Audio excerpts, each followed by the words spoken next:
केला बेचने वाली चुड़ैल। एक बार की बात है, जादूपुर नाम के एक गांव में करतब दिखाती एक औरत एक रेड्डी के लिए गांव में आती है। आइए आइए मेहरबान कदरदान, खाइए रोहड़ा के ताजे ताजे केले। कभी खाए नहीं होंगे ऐसे केले, पीले पीले केले खाइए। ये कहकर रोहड़ा हाथों में 4 केले लिए उन्हें सर्कल में जोर जोर से हवा में उछालती हुई करतब दिखाती है, जिसे देखकर आसपास के सारे बच्चे अपने अपने मम्मी पापा से उस औरत के पास जाने की जिद करने लग जाते हैं।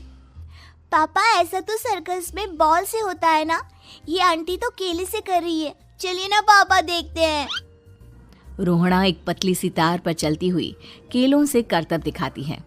आते जाते सभी लोग बाहर रुककर उसके करतब देखते हैं और वाह वाही करते नहीं थकते। जैसे ही एक आदमी पास आकर उसे पैसे देने लग जाता है, तब वो कहती है, अरे नहीं नहीं साहब, मैं करतब तो बच्चों के मन को बहलाने के लिए करती हूँ। धंधा तो मेरा केले का है।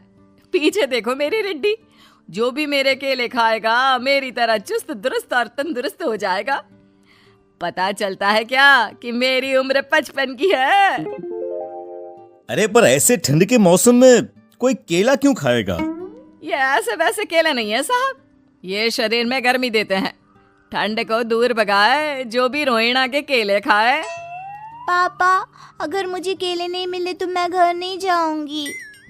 तभी उसके पापा कहते हैं कि बेटा, केले ठंड में कभी गर्मी नहीं देते। ये सब कहने की बातें हैं, सामान बेचने का तरीका है इनका। पर पिंकी नहीं मानती। मैं केले खाऊंगी। पिंकी की जिद के आगे नत्थू हार जाता है और उसे केले खरीद कर दे देता है। पिंकी खुश होकर केले घर ले आकर खाती है। अब मैं भी करतब करूंगी, कितना मजा आएगा। जादुई केले। पिंकी पहला केला खत्म भी नहीं करती कि वो बेहोश हो जाती है। दूसरे केले से एक काला धुआं आता है और रोहड़ा चुड़ैल बनकर बाहर निकल आती है। मेरे भूतिया केले बच्चे न खाए, ऐसा हो ही नहीं सकता। जादूपुर वालों, कब तक बचोगे? आ गई हूं मैं रोहड़ा, जिसका कोई नहीं कर सकता सामना। रोहड़ा पिंकी को गोद में उठाकर काले धुएं में कहीं गायब हो जाती है।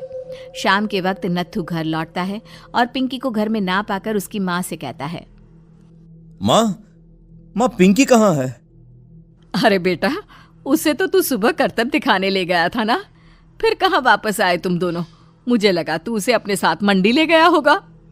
हे भगवान, मेरी बच्ची कहाँ गई? मैं उसे घर ही तो छोड़कर गया था माँ। नत्थू गांव के घर कोने में अपनी बेटी को ढूंढता है, पर उसे वो कहीं नहीं मिलती। परेशान होकर आखिर रो रो कर नत्थू हिम्मत हार कर घर लौट आता है।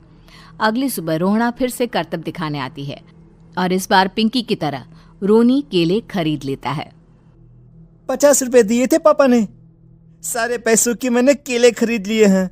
अब मैं भी आंटी की तरह ही करतबबाज बन जाऊंगा। यही सोचते हुए रोनी केले खाता है और पहला अकेला केला आधा खत्म भी नहीं करता कि चुड़ैल उसके सामने आ जाती है। मेरे साथ चलने का समय आ गया है रोनी। ये तो बस शुरुआत है। अब इस गांव के सारे बच्चे धीरे धीरे मेरे कब्जे में होंगे, एक बच्चा भी नहीं बचेगा। ये कहकर रोना रोनी को गोद में लेकर काले धुएं में अदृश्य हो जाती है। इसके बाद हर रोज गांव में से कोई ना कोई बच्चा गायब होता, पर ऐसा क्यों हो रहा है किसी को भी समझ में नहीं आ पा रहा था। रोज की तरह अपनी बेटी पिंकी की तलाश में नत्थू गांव के एक तालाब के पास बैठा रो रहा था। कहाँ गई मेरी पिंकी? शकुंतला के जाने के बाद एक वही तो मेरा सहारा थी। अरे उसकी आत्मा कोस रही होगी मुझे कि मैं अपनी बच्ची को संभाल भी नहीं पाया। नत्थू ये कहता हुआ रो ही रहा था कि तभी तालाब में से उसे शकुंतला की आवाज सुनाई देती है। कहाँ थी तुम शकुंतला?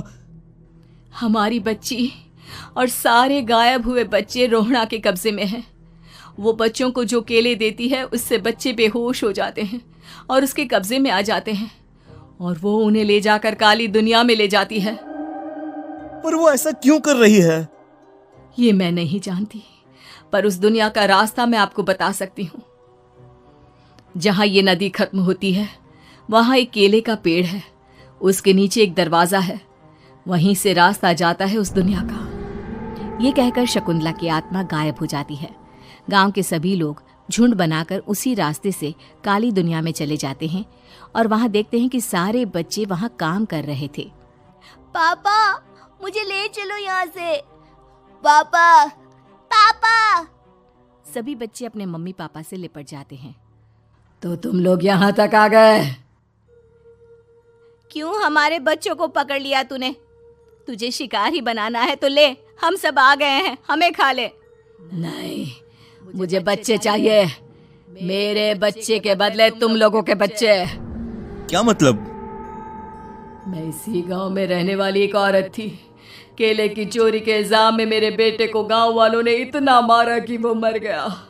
उसी दिन मैंने ठान लिया कि गांव वालों का भी वही हाल करूंगी।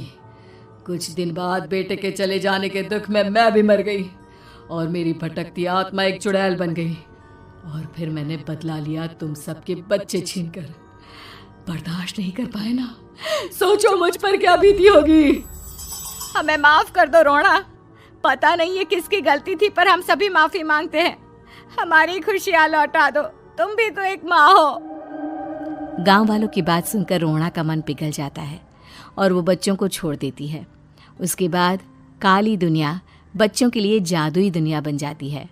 अब कोई भी कभी भी वहां आ जा सकता था।